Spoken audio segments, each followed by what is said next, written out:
नमस्कार, मेरा नाम है अडिक खन्ना और इस समय हम भीमराव अंबेडकर पार्क में हैं। आज परिनिर्वाण दिवस है।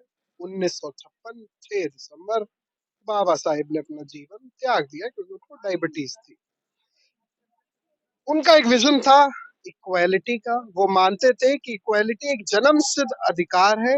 इसको जाति, वर्ग, व्यक्ति विशेष और धर्म से नहीं बांटा जा सकता। मगर इतिहास, चाहे वो भारत का हो और चाहे वो विश्व का हो, वो बटा हुआ इतिहास है। और बहुत सारे महानायक इस बटे हुए इतिहास में पैदा हुए और उनका एक विजन भी था जिसके आगे लेके उन्होंने एक जनरेशन से दूसरे जनरेशन तक पास ऑन किया।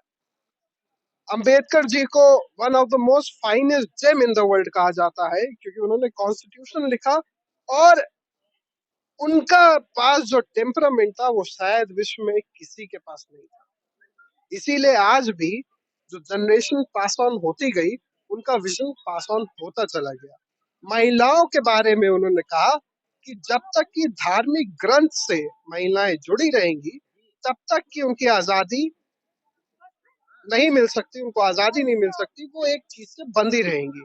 यहाँ पे बहुत सारी महिलाएं हैं और इनके पास ये पंचशील का वो भी है, एक तरीके का मान लीजिए पट्टा है। इन्हीं से जानते हैं कि ये बाबा साहेब को कैसे देखती है और क्या अपने जीवन में ये लोग उनके जो आदर्श हैं वो उतारती हैं और आगे वाली जनरेशन में इन्होंने क्या पास ऑन किया। आपका नाम क्या है? मैं लक्ष्य कमांडर रागनी चौधरी। आपका बहुत बहुत साधुवाद और सभी साथियों को मेरा जय भीम नमो बुद्धाय। जैसा कि आपने कहा है कि बाबा साहब ने महिलाओं के लिए, तो बाबा साहब ने महिलाओं के लिए वो कर दिया है शायद दुनिया में कोई भी ऐसा व्यक्ति या जिसको भी लोग मान रहे हैं सबसे ज्यादा उन्होंने नहीं किया, सबसे ज्यादा बाबा साहब ने किया है। जैसे बाबा साहब 1950 में संविधान मतलब कानून मंत्री बने तो सबसे पहले उन्होंने महिलाओं के बारे में लिखा, जबकि उनको सबसे पहले राइट मिलना चाहिए। तो लोगों ने ऑब्जेक्शन किया कि नहीं, महिलाओं को नहीं। तो जब बाबा साहब ने कहा कि महिलाओं की स्थिति हमारे भारत में बहुत ही दयनीय है और जो हमारे दलित समाज है उनकी भी स्थिति बहुत ही दयनीय है, तो जब हम उनके लिए कुछ नहीं कर सकते हैं तो हमारे कानून मंत्री होने से कोई फायदा नहीं। तो उन्होंने अपने कानून मंत्री पद से इस्तीफा दे दिया और उन्होंने महिलाओं के लिए उस समय तो नहीं कर पाए, लेकिन बाद में थोड़ा थोड़ा करके महिलाओं को जितने भी आज अधिकार दिए हैं वो बाबा साहब की बदौलत मिले हैं और किसी के वजह से नहीं मिले हैं।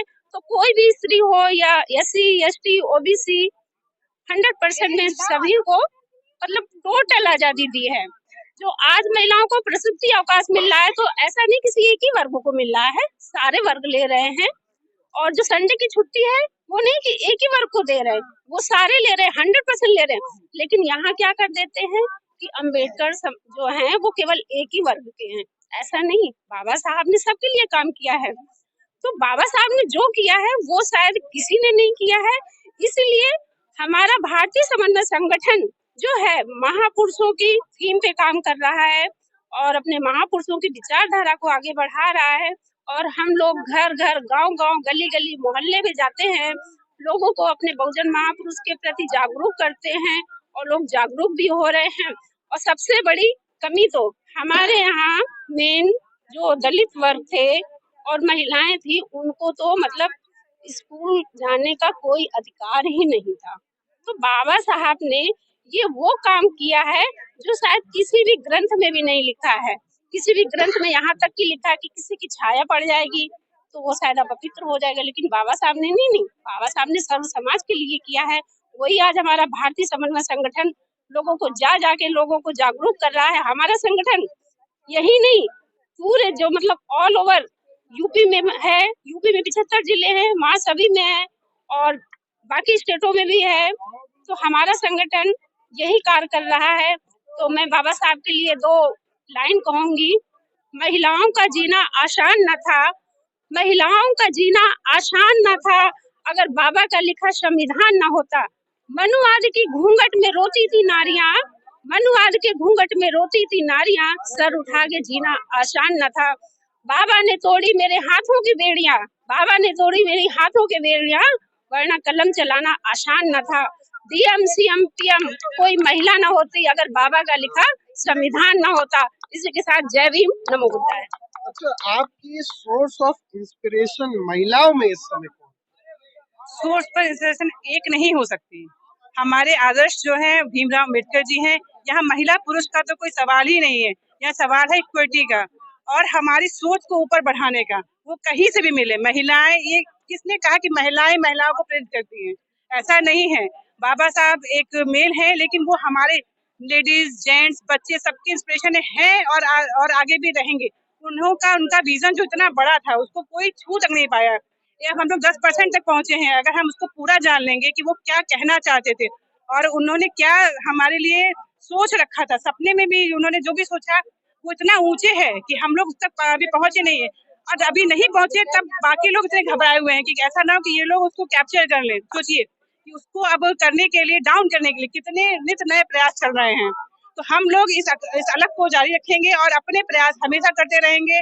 बाबा साहब की मुहिम को कभी नीचे नहीं जाने देंगे। महिलाएं पुरुष बच्चे सब मिलके इसको जितना हो सकेगा अपनी पूरी ताकत झोंक देंगे और उनकी इस विजन को हमेशा जिंदा रहेंगे कि विजन ऑफ इक्वलिटी बहुत बड़ी चीज है। यहाँ तक लाने में बाबा साहब ने जो उस समय झेला था वो उसका आज हम लोग 50% भी नहीं झेलते हैं, फिर भी हम उसको नहीं मेंटेन रख पा रहे हैं। क्यों? हमें आत्मबंधन की जरूरत है और सामने वाली कमजोरी को जानने की जरूरत है कि क्या रीजन है कि वो लोग डे बाय डे हमको डाउन करते जा रहे हैं। तो हमको अपने आत्ममंथन की बहुत जरूरत है। तो ये हमारा एक मेन उद्देश्य होना चाहिए कि हम लोग आगे दूसरे की बुराई करने से पहले अपनी बुराइयों को देखें, कमियों को देखें और बाबा साहब को सिर्फ पढ़ें। बाबा साहब ने हर चीज का सॉल्यूशन हमें दिया है। हमारे यहाँ लोगों को सिर्फ पढ़ने की जरूरत है। अगर वो बाबा साहब को रोज पढ़ ले, थोड़ा थोड़ा पढ़ ले, तो उनकी उनकी जो दिमाग की जो अंधविश्वास, आडंबर, जो आपने भी कहा कि ग्रंथों को, महिलाएं ग्रंथें नहीं पढ़ती है, वो सिर्फ जो चला आ रहा है उसको फॉलो करती हैं। आँख खुलते ही अच्छा आज मंगलवार है, शिव जी का है, आज आज सोमवार है, शिव जी का है, तो मंगलवार है तो हनुमान जी का है। ये हमें बता दिया गया, हमने कहीं पढ़ा नहीं है, ये सिर्फ हम पर थोप दिया गया है कि हमारे पूरे समाज में ये हो रहा है और हमको भी ऐसा करना है, नहीं तो हम अलग लगेंगे। कुछ लोग तो इसलिए करते हैं कि अरे हम लोग, अरे फलाने क्या ये हो रहा है, हम नहीं करेंगे। दिवाली में दिए जल रहे हैं, नहीं करेंगे तो अजीब लगेगा। तो इसको तोड़ना है, हमको तर्क पर चलना है, तर्क को अपनाना है, जिससे हम आगे बढ़ पाएंगे। मैं लक्ष्य कमांडर गायत्री गौतम, भारतीय समन्वय संगठन लक्ष्य से। अरे कोई नहीं, आप बोलिए, आवाज आएगी। आपने क्या पढ़ाई की है? मेरा ग्रेजुएशन कंप्लीटेड है। इसमें किस फील्ड में? Bachelor of arts. BA. Subjects क्या थे आपके? एजुकेशन, सोशियोलॉजी और इंग्लिश लिटरेचर। अम्बेडकर साहब को आप कैसे देखती हैं? आप युवा है, ऊर्जावान है, शक्ति है और एक जनरेशन मूविंग फॉरवर्ड है, तो आप अम्बेडकर साहब को कैसे देखती हैं? मतलब क्या सीखती हैं? क्रक्स क्या है? देखिए, बाबा साहब अम्बेडकर जिस तरह से आज हम सभी यहाँ पे बहुजन समाज के साथी और अन्य जो भी सवर्ण समाज के भी लोग, कुछ हमारे समाज के भी हैं, कुछ बाहर के भी लोग हैं, जो यहाँ पर आ करके परम पूज्य बोधिसत्व बाबा साहब डॉक्टर भीमराव अम्बेडकर जी को नमन करते हैं और उन्हें याद करते हैं। उनके जीवन संघर्ष को याद करते हुए यहाँ पे अम्बेडकर स्थल पार्क में आते हैं। उनकी पढ़ाई लिखाई, जिस तरह से उन्होंने संघर्ष किया अपने जीवन में, बचपन से लगा करके, उनकी समय में इतनी समस्याएं थी, पढ़ाई लिखाई की सुविधा कुछ भी नहीं उपलब्ध थी उस समय में, लेकिन तब भी उन्होंने इतना संघर्ष किया कि पढ़ लिख करके लंदन, अमेरिका, जापान, जाने कहाँ कहाँ देश विदेशों में गए और पढ़ लिख करके भारत में आए। उसके बाद में यहाँ पर भी शिक्षा का माहौल डेवलप किया और हम लोगों को शिक्षा के लिए बताया, शिक्षा के लिए आगे बढ़ाया, शिक्षा का अधिकार भी दिया। आपको तो ऐसा प्रेशर तो नहीं डालती फैमिली की, मतलब शादी कर लो, ये कर लो, वो कर लो? देखिए, फैमिली का प्रेशर तो होगा ही, लेकिन कुछ हमारे अपने भी अधिकार हैं। अब पढ़ लिख करके हम लोग भी बड़े हो चुके हैं, तो समझते हैं कि कब हमको शादी करना है, कब क्या करना है। पढ़ाई लिखाई भी महत्वपूर्ण है, जिस तरह से बाबा साहब अम्बेडकर जी ने पढ़ाई का अधिकार दिया है। शादियां तो बाद में होती रहेंगी और सभी की होती हैं जहाँ तक है। आपका वो क्या, मतलब प्रेशर आपको कोई भी नहीं है। बनना क्या है फ्यूचर में, एस्पायरिंग रोल? मैं एक्चुअली अभी तो मैं क्लासिकल म्यूजिक कर रही हूँ। Classical music? जी भातखंडे में सीखती हैं? जी, भातखंडे से नहीं, मेरा राजस्थान उदयपुर से हो रहा है। राजस्थान, उदयपुर। ऐसी कौन सी महिला नेता है 21वीं सदी में भारत में जो आपको प्रेरित करती है कि हाँ कुछ बड़ा कर सकते हैं, एकदम मतलब एकदम ऊपर देखिए, तक जा अभी तो सकते मैं हैं? भारतीय समन्वय संगठन लक्ष्य टीम से जुड़ी हुई हूँ, ठीक है? तो यहाँ पे जितनी भी हमारी बहनें हैं, सभी प्रेरित करती हैं और सभी बहुजन समाज को आगे बढ़ाने का ही कार्य कर रही हैं। सभी गाँव-गाँव में जाकर के हमारा संगठन जो है बहुजनों को जागरूक करता है और पढ़ाई-लिखाई के लिए बच्चों को भी अग्रसर करता है।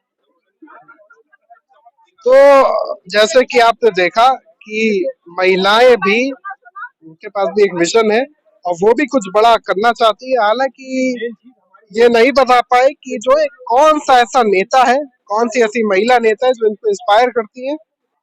शायद ये खुद ही उस अप मेकिंग में या उस प्रोसेस में है।